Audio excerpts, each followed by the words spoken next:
నిన్న ఆర్ఐఎన్ఎల్లో ఏదైతే దుర్ఘటన జరిగిందో చాలా తీవ్ర విషాదకరమైన ఒక వార్త. స్టీల్ ప్లాంట్ రివైవల్ అయింది. పెద్ద ఎత్తున కేంద్ర రాష్ట్ర ప్రభుత్వాల యొక్క సహకార కారణంగా ప్యాకేజ్ 1 రూపంలో స్టీల్ ప్లాంట్ని పునరుద్ధరించి 3 బ్లాస్ట్ ఫర్నేస్ని ప్రారంభించి పెద్ద ఎత్తున ఉద్యోగస్తుల జీవితాల్లో ఆనందాన్ని నింపి ముందుకెళ్తున్న తరుణంలో నిన్న SMS 2లో జరిగిన ఏదైతే దుర్ఘటన ఉందో అత్యంత బాధాకరమైన అంశం. 8 మంది కార్మికులు మరణం, దాంట్లో 5 పర్మనెంట్ ఎంప్లాయీస్ అలాగే 3 కాంట్రాక్ట్ ఎంప్లాయీస్ మరణించడం ఏదైతే ఉందో చాలా దురదృష్టకరం. దాంతోపాటు 6 గాయపడటం జరిగింది. దాంట్లో 2 తీవ్రంగా గాయపడ్డారు. వాళ్ళిద్దరూ తీవ్రంగా గాయపడిన వాళ్ళు త్వరగా కోలుకోవాలని చెప్పి ఆ దేవుడిని ప్రార్థిస్తున్నాం.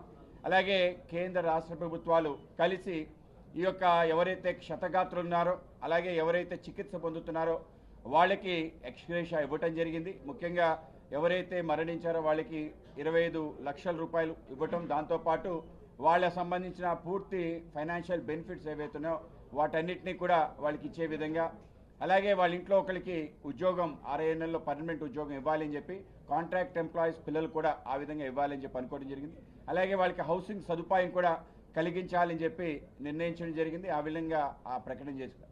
అలాగే ఎవరైతే గాయపడ్డారో వాళ్ళందరికీ కూడా 10 లక్షల రూపాయలు ఇవ్వటం, అలాగే వాళ్ళకి చికిత్స పూర్తిగా ప్రభుత్వం చేసే విధంగా దాన్ని ఆసరా తీసుకోవడం జరిగింది. అలాగే ప్రధానమంత్రి యొక్క రిలీఫ్ దాంట్లో భాగంగా 2 లక్షల రూపాయలు సాధారణంగా వస్తాయి. ఆ విధంగా అది కూడా దానికి కలిపి ఇవ్వాలని చెప్పి నిర్ణయించడం జరిగింది.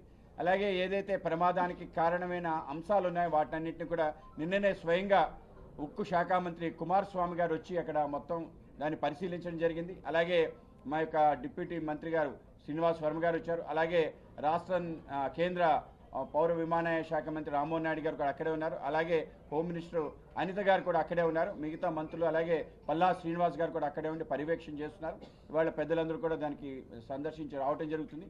అలాగే ఎందుకు జరిగిందని ఉన్నత స్థాయి దానిపైన విచారణ చేయటం, దేశంలోని అన్ని స్టీల్ ప్లాంట్స్లో అత్యంత సేఫ్టీ స్టీల్ ప్లాంట్ RINL అయితే ఇటువంటి సంఘటన 2012లో జరిగింది. సుమారు 30 మంది మరణించారు.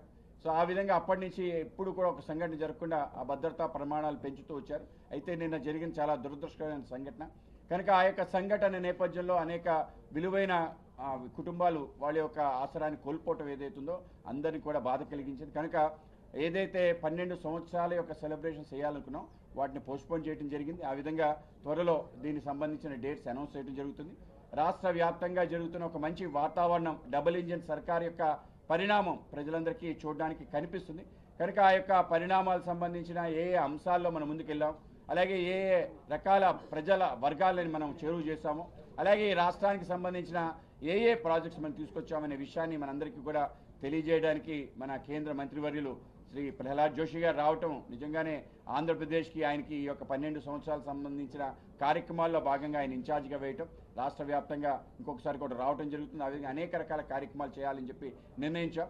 రాష్ట్ర గౌరవ ముఖ్యమంత్రి వర్యులు చంద్రబాబు నాయుడు గారు ఈ యొక్క 12 సంవత్సరాలతో పాటు 4.2 ఏదైతే మన యొక్క రాష్ట్ర ప్రభుత్వం ముఖ్యమంత్రిగా 4వసారి 2 సంవత్సరాలు పూర్తయిన సందర్భంలో 4.2 ఈ యొక్క ప్రోగ్రామ్స్ కూడా పెద్ద ఎత్తున చేయాలి అని చెప్పి డబుల్ ఇంజన్ సర్కార్ యొక్క ఏవైతే లాభాలు ఉన్నాయో ప్రజలకు ఏ విధంగా వెళ్ళాయి కనుక ఆయా వర్గాలు, ముఖ్యంగా తిరుపతిలో మేము అనుకున్నది వెల్ఫేర్ సంబంధించిన అంశం అనుకున్నాం.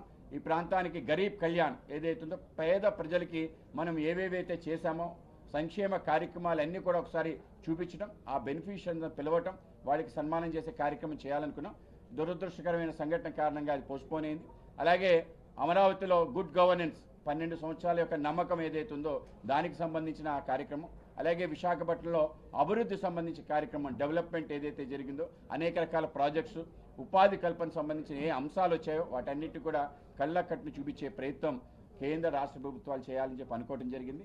ఇవాళ భారతీయ జనతా పార్టీ, తెలుగుదేశం, జనసేన కలిసి రాష్ట్రంలో ఒక తిరుగులేని శక్తిగా వెళ్తున్న సందర్భంలో వీటన్నిటిని కూడా ప్రజలకు తెలియజేసే కార్యక్రమంలో భాగంగా ఇవాళ ప్రహ్లాద్ జోషి గారు, అలాగే మన అనగాని సత్యప్రసాద్ గారు, అలాగే మన గొట్టిపాటి రవి గారు వీటన్నిటి గురించి మనకు వివరిస్తారు. అలాగే ముందుగా ఎవరైతే ఆ యొక్క RINL యొక్క దుర్ఘటనలో మరణించారో వాళ్ళకి 1 నిమిషం పాటు మౌనం మనం ప్రదర్శించి మన కార్యక్రమాన్ని ప్రారంభించుకుంటాం.